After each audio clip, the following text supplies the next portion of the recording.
So part 3, serving up this Juneteenth realness. I know I haven't been so vocal as of lately over the past year, but I've had a lot of time to contemplate some things, and it's only my perspective. This is what I've come to believe. I've prayed on it. I've meditated on it. So this idea of, people who don't work transparently in their business affairs, thinking that the person that they undermined, or the person that they gave a bad contract to, the person that they weren't, up front with, was the person who is the victim, and joke's on you. Oh well, you got right. Because is there freedom without financial freedom? If your finances are tied into trickery, if your finances are tied into things that stain or tarnish your karma, you have now put yourself in karmic and spiritual captivity. So you're not free. Think about it. You're a crook, right? And you do crooked business, and you have no integrity, and your hands are really dirty. You've put people in really bad situations. You've done all types of things to muddy your karma, right? But you're like, hey, I got money.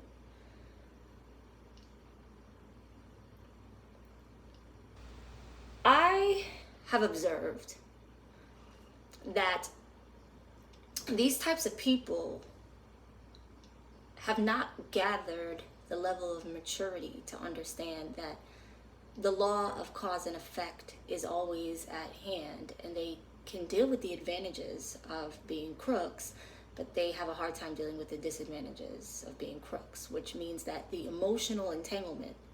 Some people are like, well, some people could say, I don't have a soul, so I don't have a conscience, so I don't feel bad about the things that I do. You may not have a soul, you may not have a conscience, right? And it may not be necessarily feeling bad about the things that you do. You may not have any guilt really attached to that. But with that, right, being void of a soul or being void of a conscience is the other side of it, where the other things that people who have souls and conscience, the perks of that, the advantages of that, like love, right, like comedy, and the joy that you feel when you're laughing hysterically, like the love not just from a loved one, like being in love with a person, but the love, most important, the most potent and pure love, the love of the Almighty, right? Just like if you've ever felt like total joy.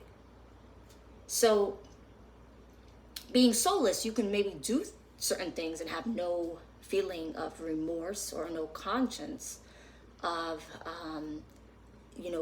the bad things that you do or the wicked things that you do, but it's also voiding yourself of the full experience of life, which is the perks and the advantages of having a soul. And not to get too explicit, but two souls that get together. One of my favorite lines that I thought up,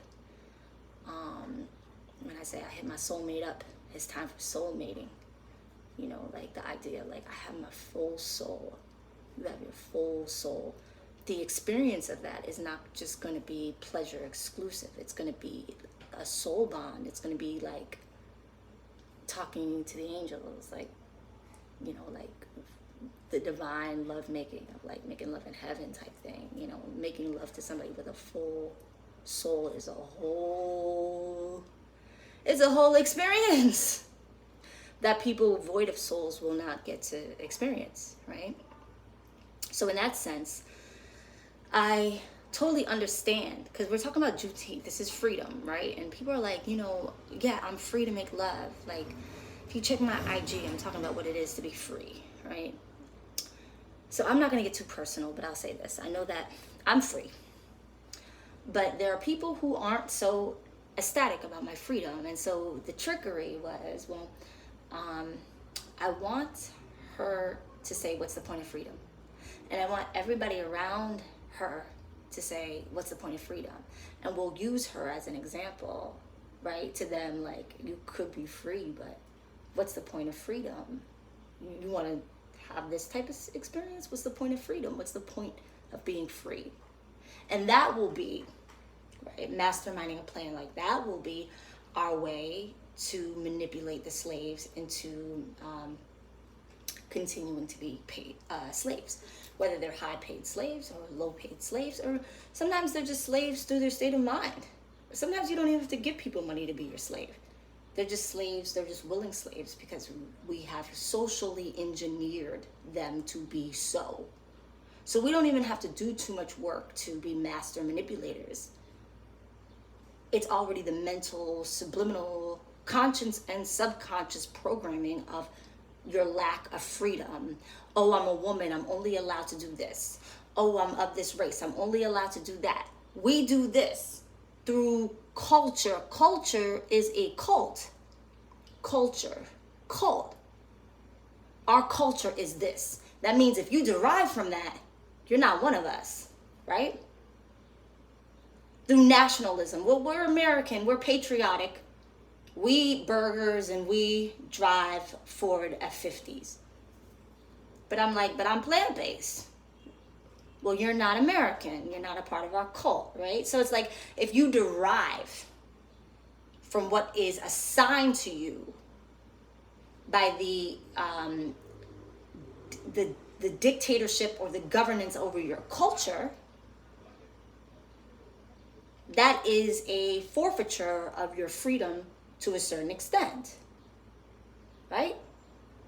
So a part of me, if we're going to talk about freedom, we have to dive into briefly. I got time today, it's Juneteenth. We're all off today, right? I have to dive into a conversation that we all love to have, it seems like. And, you know, right now, everybody wants to talk about sex.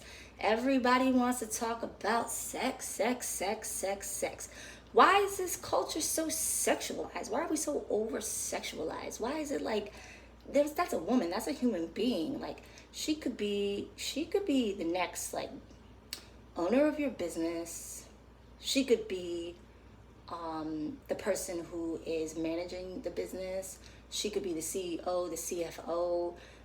She could be any of these things, right? She could be the head. She could be the one doing the numbers. But it seems like the only thing you're thinking about is what's in between her legs. Why? And I'm not saying what's in between her legs is not powerful, but why is she reduced to that exclusively? And I'm not here either to demonize or vilify the art of making love, right? Because we're told to be fruitful and multiply. How else? How else? We're going to get here, and how else are we going to continue life? The continuation of life is being fruitful and multiplying. And I'm not here to promote any sort of taboo or stigma that's going to lead to other pathologies in your lower sacral and root chakra, which is going to have a detriment. It's going to be of your detriment if you're developing too many pathologies circumventing the topic of sex, whether it's guilt, whether it's this, whether it's a lack of freedom, a lack of ownership of your sexuality or your body. It's not healthy. But the other side of it is it's bondage. And when we talk about bondage, it's not necessarily a bad thing. It's a matter of who you want to bond with. Who do you want to bond with? People say, oh, religion is here to make you, a slave. It's here to teach you to be a slave. And you're free to make love to who you want to. It's true to some degree. But I think that if people are incapable, like I said, I'm not an anarchy cult leader. I'm not certain if the masses have the self-governing ability right now with the decisions that we make with our freedom, with our supposed freedom, right? It's like you have freedom, but you are using your freedom to make choices that aren't going to be to your benefit, right? So how much do you love yourself if you're using your freedom to destroy yourself? So I'm not here to wave the anarchist flag right now, because I think that the reason why government feels that they have a job to do is because most of us are not capable of self-governing. With that being said, the disadvantages of a forfeiture of your freedom and putting trust in people whose livelihood depends on being problem-oriented and not solution-oriented, because the problems is what keeps them employed, is that now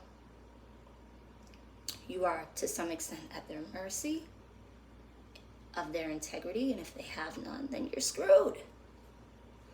But back to this idea of, I don't want to talk my business on social media. I don't want to get too personal on social media, but I'll say this with my experience. And I'm very careful about how I say things, because I know that there is... So the optics, why would, I'll speak generally, why would someone, if there's 50 million people who have been diagnosed with mental health disorders, why would someone, one person out of 50 plus million in America exclusively, why would be so concerned with the state of that person's mental health, right? Why versus the person who's homeless, who's talking to themselves and, living in fecal matter or whatever because of a mental health challenge, or a veteran who's dealing with, the aftermath of a mental health challenge after surviving war. I mean, what would be the reason to prioritize one person's mental health or another, or say that there's some sort of a psychological defect? Gaslighting is real. And you have to assess what would be someone's incentive to want to gaslight somebody. But I'll say this idea of what is the point of being free, and using someone's life as an example, right, of keeping slaves in check. You don't want to be this person. You don't want to be in this situation. Yeah, they're free, but who's trying to live like that? Who's trying for that to be their circumstance? Like, who's trying to, really, this person's the one that we all don't with. This is the person none of us, trust. None of us deal with this. Have you heard about this person's reputation? Right? The deliberate attempt to, vilify somebody with, majority. And I'm very real. Not saying all. I'm saying the vast majority. Because some of the things that you've heard about me, very few, very small percentage, are true. I'm not a perfect human being. I'm not the woman that I was. But I'll put it this way.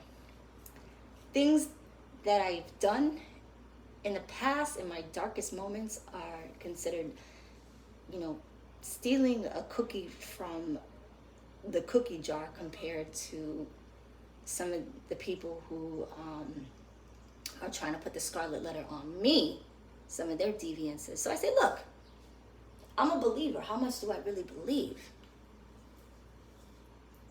The spirit of chastisement, what is up?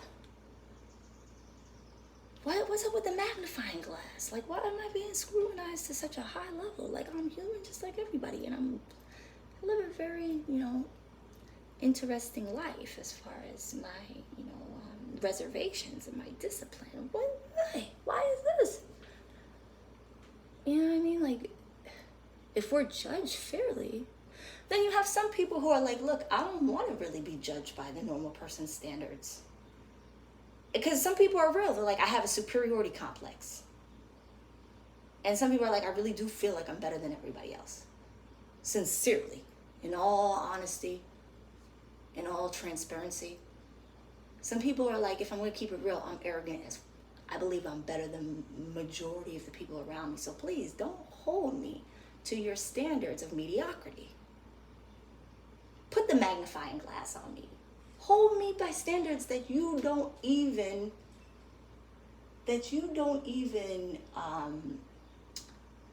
meet in your life.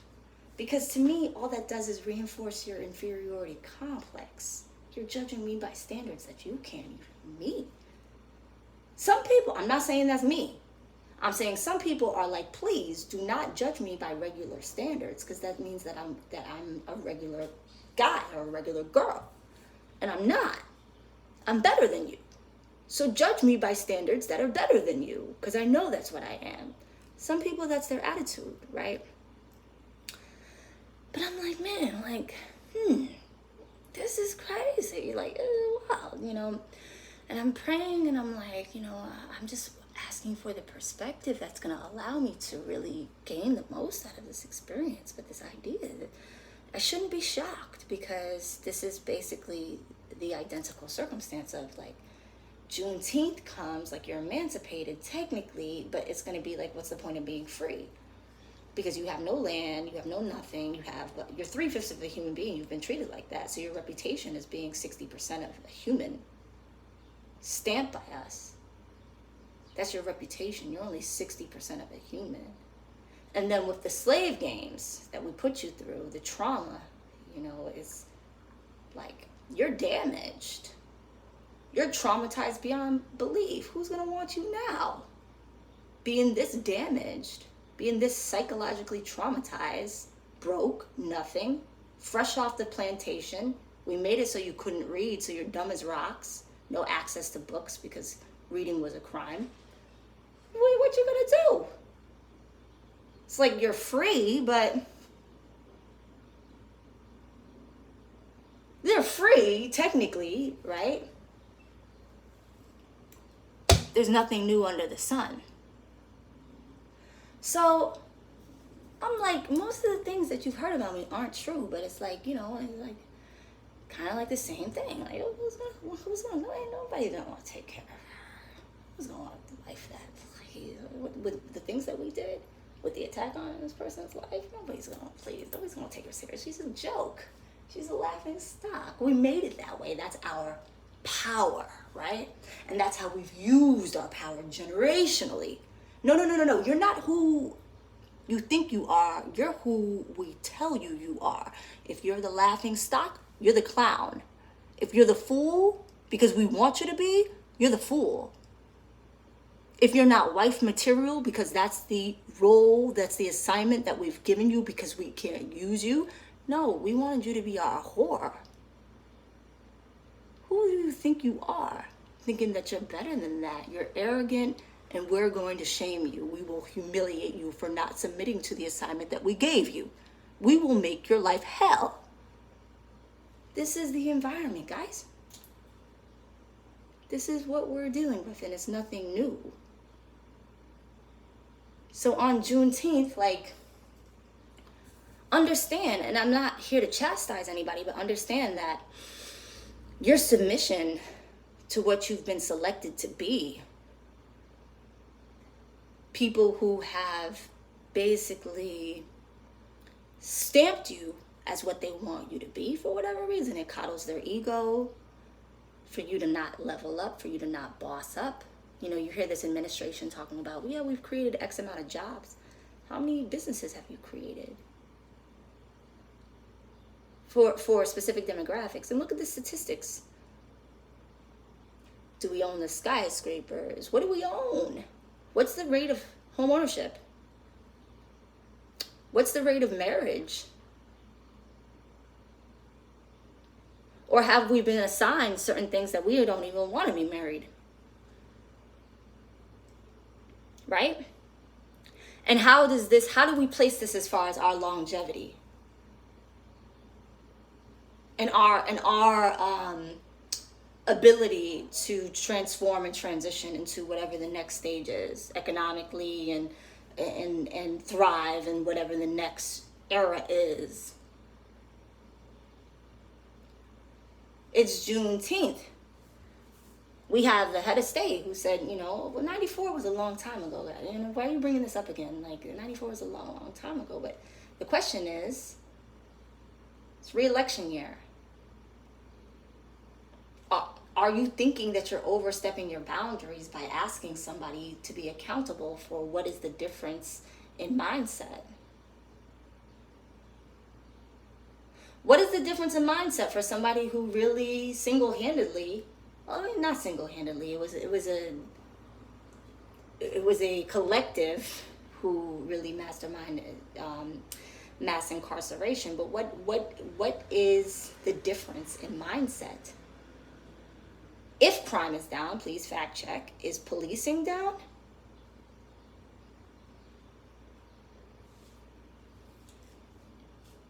Juneteenth is freedom. Freedom in mass incarceration. Freedom in the application of laws to some people and the dismissal of it to others. You know, entrapment is against the law. A mindset of people so desperate for somebody to be a slave that they are like 24/7, a team of people to try to figure out how to entrap them. Looking for criminal activity, like scanning their life for like criminal activity.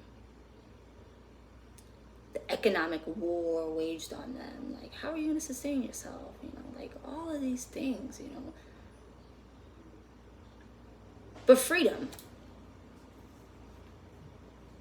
Some people say, you know, I have the power to change the infrastructure of the United States. I have the power to change this. I have the power to change jail culture, mass incarceration culture. I have the power to change that it's an infrastructure of bondage in this country. We're powerful people. We can change this, right? That's the hope. And some people say, you know, I don't know. What about the national karma? They've been screwing over a lot of people for a very long time. Like if you even think about the indigenous people. They gave the smallpox blankets with a friendly face. And everybody who was a part of it, right, lying on a mass scale, deceit on a mass scale, not only delivered the smallpox blankets with a friendly face, but they knew how to handle it. They had to handle those smallpox blankets delicately because they knew that they were laced with smallpox and they didn't want to get smallpox. They gave the blankets laced with smallpox to the indigenous people to operate genocide. And they did it with a smiling face. So it's like, everybody can't be wrong. But, I mean, slavery, you were tricked into thinking you were 3/5 of a human being, and that was what was used to justify your rape, your human trafficking, your exploitation, your murder, your free labor. Why would we treat these people like human beings? They're not us. They're 3/5. Only 60%. We can whip them, we can beat them, we can abuse them, we can traumatize them because they're only 3/5 of a human being. And a lot of people agreed to that. A lot of people consented. And guess what? So did some of the slaves. Guys, why are we acting like we're 5/5 of a human being? We know we're only 3/5. That means that we don't have whole human being rights, guys. And then you got some people who are like, don't worry, I'll enforce that. I'll make sure everybody knows that they're 3/5 of a human being. Like, I'll keep all of these slaves in line. Like, you're one too. Yeah, I know. But I'm going to earn my kudos with master. Oh, you thought you were 5/5 of a human being? Get in line. You know, they're going to give them the whips. He thought he was 5/5 of the human being, so I had to beat him down. He got a little too ballsy. He got a little too cocky. He thought he was a whole human being. So we had to really make sure that he was extra traumatized, extra. Just to make sure that he knows you're only 3/5. You're not one of them. You're not one of the people who own us. You're only 3/5. Like, I'll do that. And the masters are giving them high fives. Yeah, kudos. You can come sit at the table and dine with us tonight. Let them know. They're not one of us. So to gaslight people on a mass level, it's not like it's not been done before to justify genocide, to justify mass murder, to justify trauma, abuse. People can be brainwashed into doing some very treacherous things to human beings.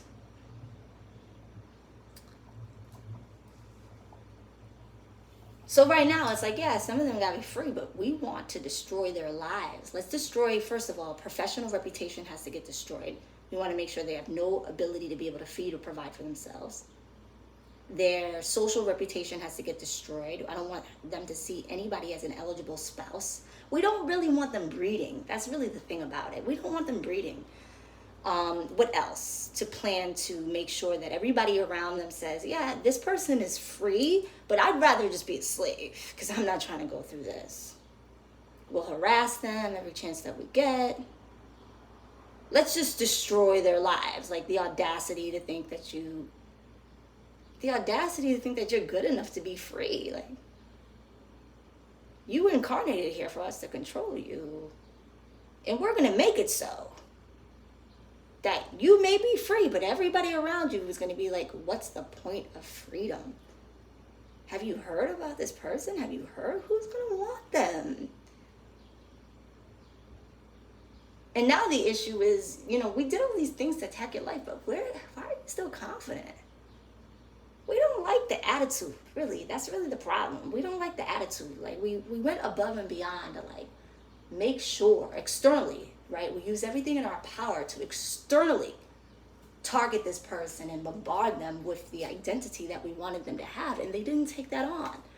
That's a problem for us. Well, we got to up the ante, right?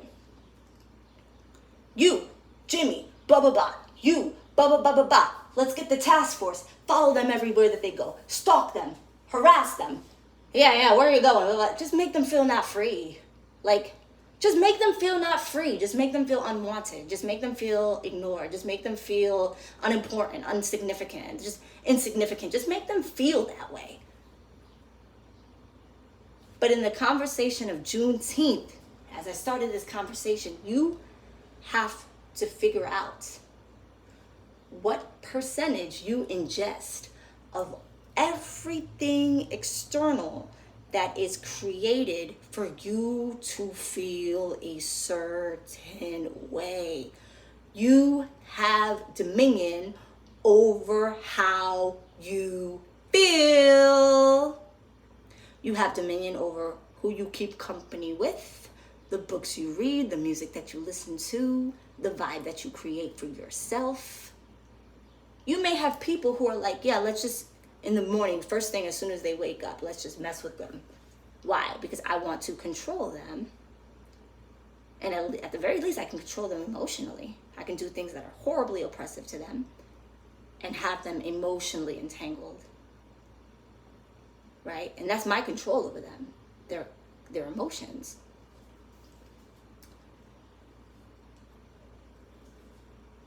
Can you be free without financial freedom?